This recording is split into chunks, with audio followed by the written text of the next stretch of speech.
Shift Mobility 2020, the think tank of future mobility.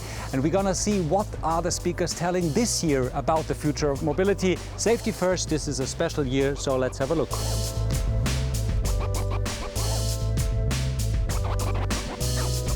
With me is Hans Hamer, the CEO of the Shift Mobility. Mr. Hamer, despite the crisis, how did the convention started? We are very happy for having this convention this year. It's a special year, and the feedback from our partners and from the journalists is excellent.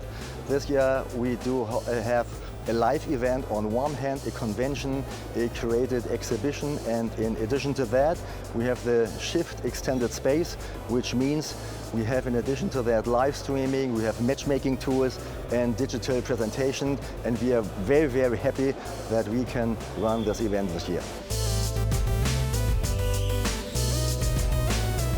The core of the convention are, of course, the speakers in the panel, and I'm gonna listen what they are talking about this year.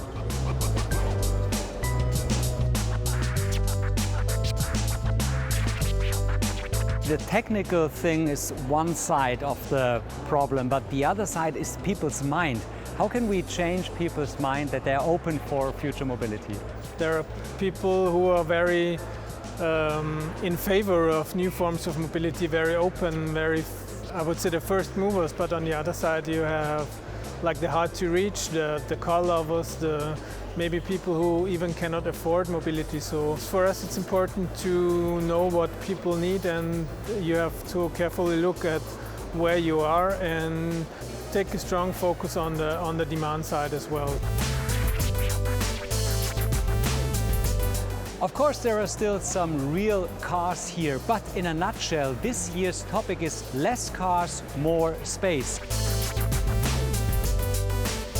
We are talking with Ronak Bode, the CTO of Humanizing Autonomy. What is your dream of a free-floating humans, especially because they are the most vulnerable in big metropoles? The important thing is that we have that human dimension in mind, as Jan Gehl, the Danish architect, talked about. So this means creating more safe space for cyclists and pedestrians, but also being able to think of these metropoles in a bigger context. So a multimodal approach where different mobility solutions such as mass rapid transit can complement cycling and walking to be able to connect people from point A to point B.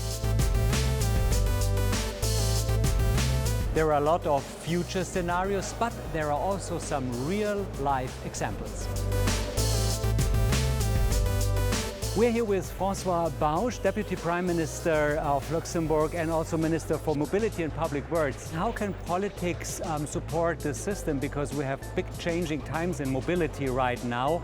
How is your daily work being a politician? The most important thing is that you must, as a politician yourself, live the new kinds of mobility, really show the example, and then having the political courage also to explain that what we did in the last centuries was really inefficient.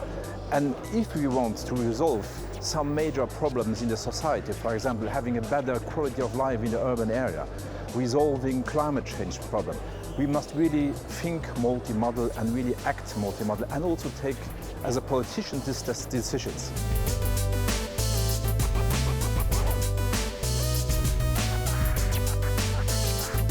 And the experts are convinced we will all join a multimodal life. So, klingeling,